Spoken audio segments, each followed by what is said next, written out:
The MicroWINS system is simple. I believe that most self-improvement systems work if you do. Put differently, systems work when people work. It's not enough to know what to do. Most people know what to do, but few people do what they know. The most well-developed plans are pointless without human execution. Welcome to Philosopher Insights, the podcast that delivers wisdom in minutes a day that you can put into practice daily and strive to master over a lifetime. The podcast committed to sharing ideas that encourage you to bridge the gap between who you are today and the person you aspire to be in the future. Hi, my name is Herb Lamba, and welcome to my podcast, where I will share practical insights from the world's best authors. Knowledge isn't power. Applied knowledge is. The quest to become the best version of you starts right now. Today we're taking a look at MicroWINS. Go small, build momentum, and tackle the goals that actually matter in life. The author of this book is Daron K. Roberts, and the book is published in 2025.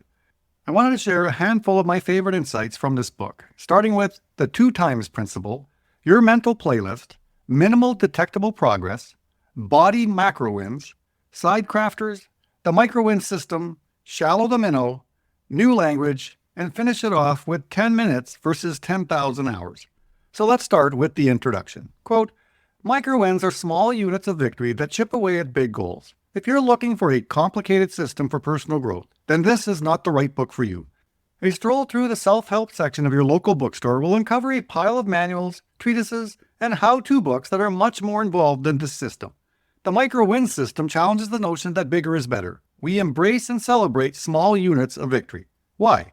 Because our road to fulfillment and joy runs through the checkpoints that don't show up on maps. But it's the small work, the stuff that no one cares to see, that will catapult you to your final destination. So today, we are going to cheat. That's right, we're stacking the deck in our favor. We're rigging the game. Instead of 0-1 outcomes, we're playing in the gray. No longer will our days be defined by success and failure. We'll rest easier at night knowing that we chipped away at the goals that mattered most. And then we'll wake up and do it again, and again, and again. End quote. So today we're diving into a fascinating book that reveals a secret to success that many of us overlook. Daron Roberts, a former NFL coach, unpacks the keys to achieving those big goals we all dream about. If you're thinking this sounds familiar, you're right. The big takeaway? You've got to go small. That's right. Embracing smaller, manageable steps can lead to monumental success. So let's get ready to explore how Daron demystifies this concept and illustrates the mindset, the mechanics, and the momentum needed to empower us to do big things in life. I can't wait to share some of my favorite insights from this book with you. So let's jump right in. Insight number 1, the 2 times principle. Quote, I do not trust me. Let me put that a different way. I don't trust my predictive abilities. So when I attach a unit of time to a future project, sitting on a task force, or writing a book, I always double my estimate. Why is this important? Well, as we're reclaiming ownership of our time, we have to embrace the reality that deep work takes time. It's not a hot pocket. And with this understanding that it will take time, we must reserve and guard large parcels of time to cultivate the work we care about most, our professions, our families, our bodies. The work in these domains of our life will require more seconds, more minutes, more hours than we can estimate. End quote. Now you may be asking, why does this matter? It's all about valuing our time. Real, meaningful work isn't a quick microwave meal. It takes serious investment. We need to protect big chunks of our day for what truly matters. Our careers, families, and health. They're not just to-do list items. They're the core of our lives and deserve more than leftover time. The truth is, these areas will consume more time than we expect. Time is sneaky that way. It always seems to slip away faster than we think. Insight number 2, your mental playlist. Quote, Spotify does this annoyingly amusing thing at the end of each year. The algorithms spit out data about listeners' tendencies. Most listen to artists, tracks, and so on. Now it's your turn. What tracks play in the background of your internal conversations? These songs may seem like white noise at first, but turn up the volume and their lyrics begin to take shape. End quote. Now I am immediately reminded of Jon Acuff's great book, Soundtracks, where he refers to these mental loops as soundtracks in his book. These are the thoughts that shape our perceptions, decisions, and actions, often without us even realizing it. Jon Acuff argues that many of us have broken soundtracks, negative, repetitive thoughts that hold us back. These might be self-doubts, fears, or limiting beliefs that play on repeat in our minds. Let's dive deeper into that DJ booth in your head playing those same old tired tunes. It's time to take control of the playlist with Daron's ARC method. Acknowledge, resist, courage. I want you to picture this. You're starting a new diet, and that pesky inner voice says, why bother? You're just going to gain it all back again. Ouch. But here's how you flip that script, using the ARC method. You can say, hey, negative thought, I see you. But you're not the boss of me, and I'm choosing courage and knowing I can do better this time. That's it. You've acknowledged the thought, resisted its pull, and chosen courage instead. Remember, you are the headliner of your life. Don't let those negative thoughts steal the spotlight. Crank up the positive tracks and dance to your own beat. So who's ready to arc and roll? Okay, sorry, that was a cheap attempt at humor, but I hope you see the point. Insight number 3, minimal detectable progress. Quote, minimal detectable progress shifts the emphasis from the shiny end product to today's small work. In a startup world, minimal viable product describes a program that has just enough functionality and features for you to use to tinker with the product, end quote. That is so good. Minimal detectable progress, MDP, is about valuing the smallest steps forward in any project or personal growth journey. It recognizes that tiny advancements are worth celebrating and can lead to significant change over time. MDP offers several benefits. 1 is it boosts motivation through acknowledging small wins. 2, it encourages consistent daily action. 3, provides quick feedback for course correction. And 4, it helps you manage overwhelming big goals by focusing on small achievable steps. What I love about this approach is it keeps us moving forward and turns daunting tasks into manageable daily progress. Insight number 4, body MicroWINS. That's BAWDY MicroWINS. Quote, what should a MicroWIN look like? Where do we start in order to craft one? We start with the body test. BAWDY stands for bright, aspirational, worth it, delusional, and why not, end quote. All right, let's talk about why Daron's talking about MicroWINS in a book that's all about MicroWINS. Kind of seems off topic, doesn't it? But hang on, there's a method to his madness. You see, Daron's got this idea that to really make MicroWINS work their magic, we need to have a clear picture of our big juicy goals. Those are the MicroWINS. Not to state the obvious here, but you can't hit a target if you don't know what you're aiming at. Now let's dive into the body test for our MicroWINS. It's like a fun little checklist to make sure your big goals are worth your time and energy. First up, B for bright. Is this goal lighting you up like a Christmas tree? If it doesn't make you feel a little giddy, it might not be the right one. A, is it aspirational? We're talking about leveling up here. The goal should push you to be a better version of yourself. The W stands for worth it. Look, you're going to be putting in some serious effort here, so why not make sure the juice is worth the squeeze? You know what I mean. D is for delusional. Yep, you heard that right. Your goal should be big enough that some folks might think you're just a little bit crazy. But hey, all the great ideas sounded nuts at first, right? And finally, Y for why not? This is where you channel your inner rebellious teenager. Why not you? Why not your dream? Don't let those doubts creep in. Remember, start with why, but always end with why not. It's like a 1-2 punch for your motivation.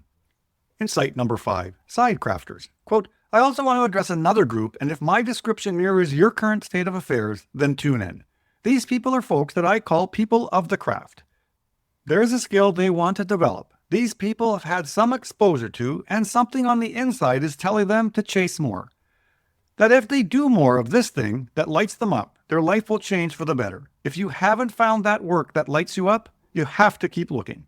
Keep injecting yourself into new circles and unfamiliar places, end quote. So let's get something straight. Your job doesn't have to be your passion. It's great if it is, but that's not reality for most of us. Now, people of the craft are those who found something that makes their heart sing. It could be anything: woodworking, poetry, coding, even competitive dog grooming. They've tasted something special that resonates deeply. There is that little voice inside them saying, what if we did more of this? It's a spark trying to ignite something bigger, hinting that leaning into this could change their life for the better. Why does this matter? Because finding what lights you up can transform your life, even if it never becomes your main source of income. It's about fulfillment, not just finances. Insight number 6, the MicroWINS system. Quote, the MicroWINS system is simple. I believe that most self-improvement systems work if you do. Put differently, systems work when people work. It's not enough to know what to do. Most people know what to do, but few people do what they know. The most well-developed plans are pointless without human execution, end quote. Daron goes on in detail to describe the key steps to the system. Reimagine yourself, identify 3 MicroWINS, isolate key MicroWINS, And finally, go. He says, quote, preparation has its place, but movement is life's best teacher. The solution to avoid the paralysis of overthinking and the recklessness of impulsiveness is the PSA method. Prep, schedule, and advance. End quote. At its simplest level, it's not about perfection, it's about progress. Now I'm reminded of Greg Kreck's insights from The Art of Taking Action, where he emphasizes the importance of taking action despite uncertainty. He encourages us to move forward, even with small steps, when faced with indecision, because that action provides new information and experiences. He goes on to share this brilliant movie analogy. He says, quote, think of your life as a movie you are watching. You're midway through the movie and you don't know what is going to happen. But you're not supposed to know what is going to happen. The movie's not over yet. This is the challenge posed by the demon of indecision. Can you move forward in the face of uncertainty? Can you coexist with confusion and not knowing and take the very next step? End quote.